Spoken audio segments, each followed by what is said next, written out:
स्वागत है हमारे यूट्यूब चैनल पैरामाउंट क्लासेस में पैरामाउंट क्लासेस सिवान में।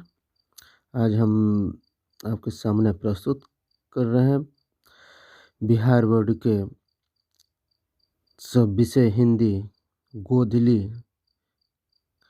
चैप्टर नंबर 3 भारत से हम क्या सीखे, जिसके रचनाकार है मैक्स मुलर। आज हम ऑब्जेक्टिव टाइप क्वेश्चन है।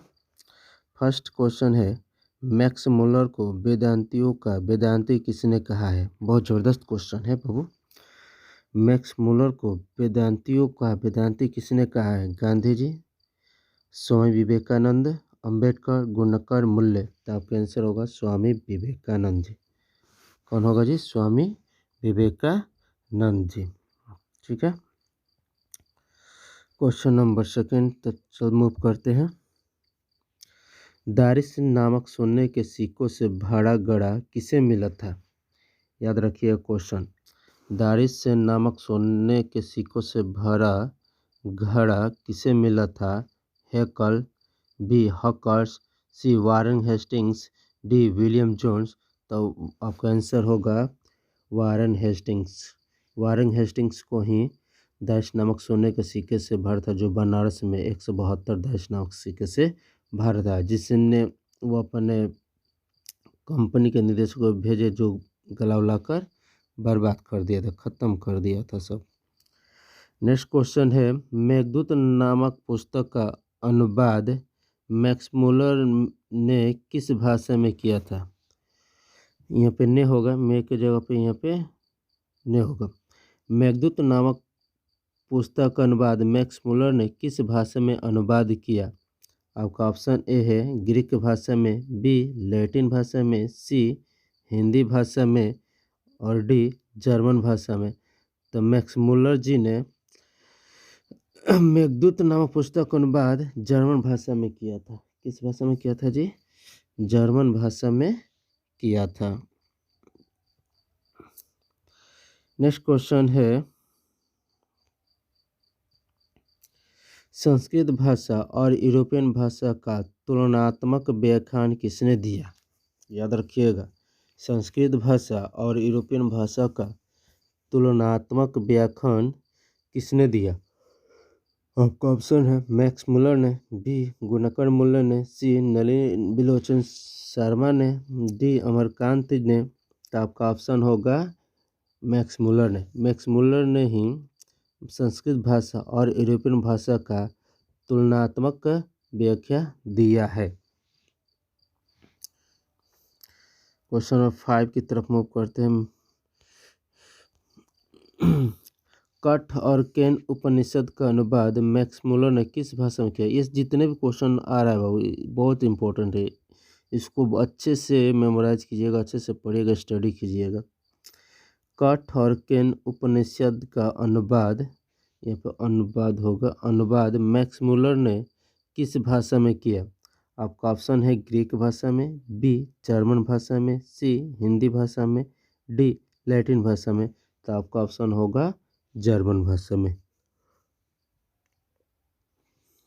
आपका ऑप्शन होगा जी जर्मन भाषा में।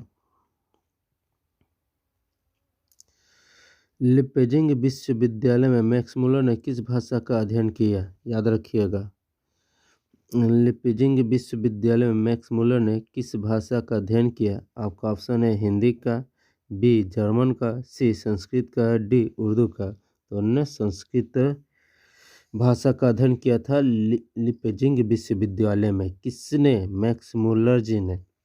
उनको संस्कृत से बहुत लगाव थी। मैक्स मुलर की मृत्यु कब हुई। आपका ऑप्शन है 16 अक्टूबर 1901 को, बी 20 अक्टूबर 1901 को, सी 24 अक्टूबर 1900, डी 28 अक्टूबर 1900। तो आपका आंसर होगा 28 अक्टूबर 1900। यानी मैक्स मुलर जी की मृत्यु 28 अक्टूबर 1900 को हुई थी। पारसियों के धर्म का क्या नाम है। यानी जो पारसियों जो समुदाय थे, उनके धर्म का क्या नाम है। बौद्ध धर्म। आपका ऑप्शन है बौद्ध धर्म, बी जैन धर्म, सी वैदिक धर्म, डी जरथुस्त्र। तो आपका आंसर होगा जरथुस्त्र पारसियों के धर्म का नाम था। ठीक है, ये सब याद करिएगा, बहुत इम्पोर्टेंट क्वेश्चन हम आपके सामने प्रस्तुत कर रहे हैं। जनरल कनिंघम का संबंध किससे है? यानी क्वेश्चन को फिर से हम रिपीट कर रहे हैं। जनरल कनिंघम का संबंध किससे है? आपका ऑप्शन है वनस्पति विज्ञान से, बी भूविज्ञान से, सी पुरातत्व से, डी मनोवैज्ञानिक से। तो आपका ऑप्शन है, सॉरी, आपका करेक्ट आंसर है पुरातत्व से। किसे जी? पुरातत्व से।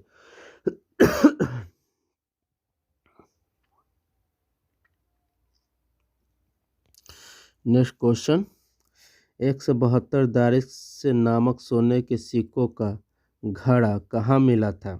याद रखिएगा, 172 दारिश नामक सोने के सिक्कों का घड़ा कहाँ मिला था?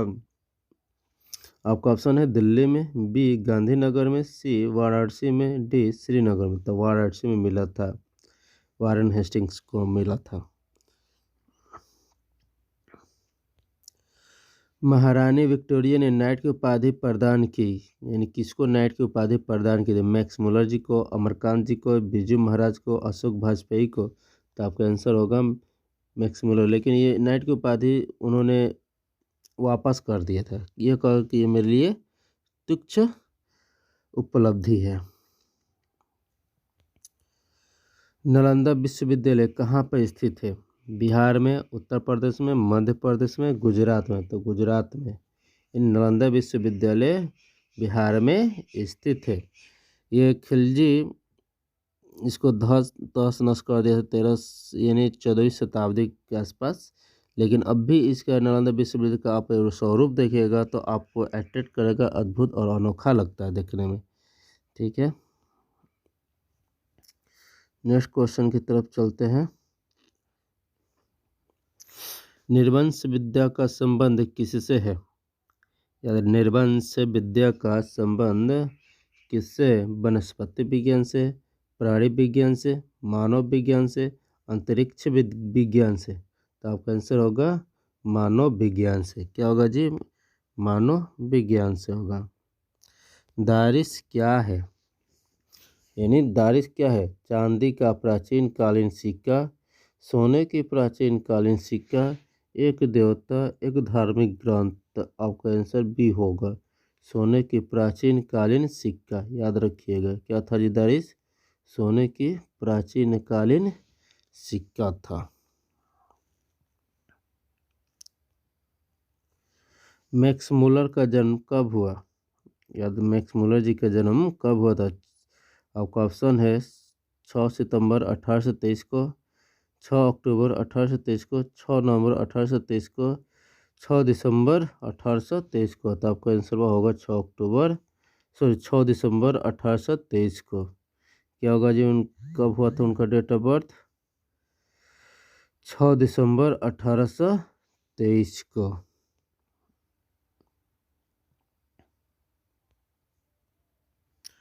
प्लेटो का संबंध किस देश से है? इटली से, स्पेन से, भारत से, यूनान से। तो आपका आंसर होगा यूनान, यानी प्लेटो का संबंध यूनान देश से है। यानी प्लेटो का संबंध किस देश से है जी? यूनान देश से है। याद रखिएगा, किस देश से है? यूनान देश से है। भारत से हम क्या सीखे के रचनाकार कौन है? बहुत इंपॉर्टेंट है, इस टाइप के क्वेश्चन आपको याद करके रखना पड़ेगा। भारत से हम क्या सीखे के रचनाकार कौन है? विवेकानंद जी, मैक्स मुलर जी, रविन्द्रनाथ ठाकुर, दयानंद सरस्वती। तो आपका आंसर होगा मैक्स मुलर। क्या होगा जी? मैक्स मुलर जी ने। शाहनामा का रचनाकाल क्या है? 7वीं 8वीं सदी, 10वीं 11वीं सदी, 4वीं 5वीं सदी, डी 5वीं 6वीं सदी। तो आपका आंसर होगा बी, 10वीं 11वीं सदी शाहनामा का रचनाकाल है। कब का रचनाकाल है जी? 10वीं 11वीं सदी में शाहनामा का रचनाकाल है। संस्कृत का अग्नि शब्द लैटिन में किस रूप में मिलता है? याद रखिएगा, मोस्ट इम्पोर्टेंट क्वेश्चन।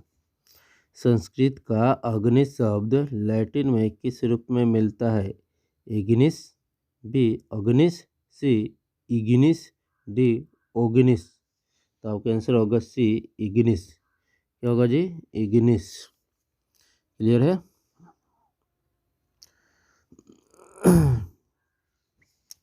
हॉकर्स थे, यानी हॉकर्स कौन थे? आपका आंसर ये होगा वनस्पति वैज्ञानिक, बी भूभर्ग शास्त्री, सी प्राणी वैज्ञानिक, डी पुरातत्वविद। तो आपका आंसर होगा ऑप्शन वनस्पति वैज्ञानिक, यानी हॉकर्स थे वनस्पति वैज्ञानिक। कौन थे जी? वनस्पति वैज्ञानिक। सर विलियम जोन्स ने भारत की यात्रा कब की थी? याद रखिएगा, बहुत इंपॉर्टेंट क्वेश्चन है। यानी सर विलियम जोन्स ने भारत की यात्रा कब की थी? 1957 ईस्वी में, बी 1750 ईस्वी में, सी 1790 ईस्वी में, डी 1783 ईस्वी में। तो आपका आंसर होगा 1783 ईस्वी में।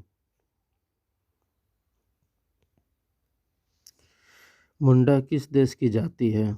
मुंडा किस देश की जाति है? मंगोल, बी चीन, सी मुल्तान, डी भारत। तो आपको भारत, यानी जो मुंडा भारत देश की जाति है। यानी मुंडा किस देश की जाति है जी? भारत देश की जाति है।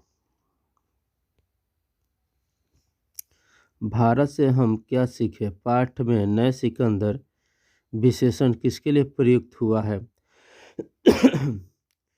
क्वेश्चन बहुत इंपॉर्टेंट है, एक बार फिर से क्वेश्चन को हम रिपीट कर रहे हैं। भारत से हम क्या सीखे? पाठ में नए सिकंदर विशेषण, जो नए सिकंदर विशेषण किसके लिए प्रयुक्त हुआ है? आपका ऑप्शन है भारत के वीरों के लिए, बी यूरोप के वीरों के लिए, सी युवा अंग्रेज अधिकारियों के लिए, डी उपयुक्त से कोई नहीं। तो आपका आंसर सी होगा, युवा अंग्रेज अधिकारियों के लिए। क्या होगा जी? युवा अंग्रेज अधिकारियों के लिए। भारत कहाँ बसता है? दिल्ली का ऑप्शन है दिल्ली के आसपास, बी मुंबई में, सी शहरों में, डी गांव में। यानी भारत, अगर सच्चे भारत का दर्शन करना है तो आपको गांव में जाना पड़ेगा। यानी सच्चे भारत का दर्शन करना चाहते तो आपको कहाँ जाना पड़ेगा जी? गांवों में जाना पड़ेगा, गांव में आपको रुक करना पड़ेगा। मैक्स मुलर का जन्म कहाँ हुआ? बहुत ज़बरदस्त क्वेश्चन है। मैक्स मुलर जी का जन्म कहाँ हुआ? Ratna park Nepal, Dessau Germany, C Washington America, D Delhi भारत। ये होगा बी डेसाउ जर्मनी। यानी मैक्स मुलर जी का जन्म डेसाउ जर्मनी में हुआ था।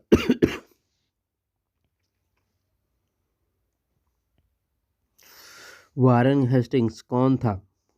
क्वेश्चन में बहुत ज़बरदस्त है। वारेन हेस्टिंग्स कौन था? भारत का गवर्नर जनरल, बी फारस का राजा, सी महान दार्शनिक, डी प्रसिद्ध समाज सुधारक। तो आपका आंसर ये होगा, भारत का गवर्नर जनरल था। क्या था वो? गवर्नर जनरल था।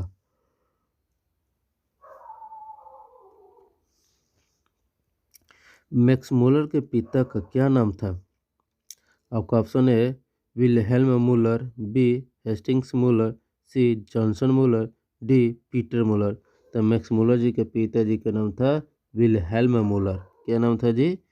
विल्हेल्म मुलर नाम था। ठीक है। प्रत्न मानव का अर्थ है, यानी प्रत्न मानव का अर्थ क्या है? बहुत ज़बरदस्त क्वेश्चन है बाबू। प्रत्न मानव का अर्थ क्या है? लघु मानव, महामानव, प्राचीन मानव, निर्धन मानव। तो आपका आंसर होगा ऑप्शन प्राचीन मानव। क्या होगा जी? प्राचीन मानव होगा। समझ में आ रहा है ना? हाँ, बताइए, समझ में आना चाहिए। किसे वाराणसी के पास सोने के सिक्कों से भरा एक घड़ा मिला था? वारन हेस्टिंग्स को, विल्हेल्म मुलर को, फ्रेडरिक मैक्स मुलर को, इनमें से कोई नहीं। तो आपका आंसर होगा वारन हेस्टिंग्स को। यानी इसी को वाराणसी के पास सोने के सिक्कों से भरा एक घड़ा मिला था। उस घड़ा में 172 दारिस नामक सोने के सिक्के मिला था, जो कि बनारसी के पास वारेन हेस्टिंग्स को मिला था। किसको मिला था जी? वारेन हेस्टिंग्स को मिला था। लास्ट क्वेश्चन है इस वीडियो का और इस चैप्टर का भी। किसके अध्ययन क्षेत्र में भारत के कारण नवजीवन का संचार हो चुका है? बहुत इंपॉर्टेंट क्वेश्चन है बाबू। फिर से क्वेश्चन को रिपीट करते हैं। किसके अध्ययन क्षेत्र में भारत के कारण नवजीवन का संचार हो चुका है? आपका ऑप्शन ए है विधि शास्त्र, बी नीति कथा, सी भाषा विज्ञान, डी द्वैत विज्ञान। तो आपका आंसर होगा बी नीति कथा। क्या होगा जी? बी नीति कथा। ठीक है, ऐसे ही हर एक सब्जेक्ट का अब वीडियो अपलोड होता रहेगा और हमारे यूट्यूब पे अगर नए हैं तो इसको जरूर सब्सक्राइब कीजिए, लाइक कीजिए और शेयर बटन दबाना ना भूलें। Thank you. फिर से मिलते हैं अगले वीडियो में और टाटा बाय बाय।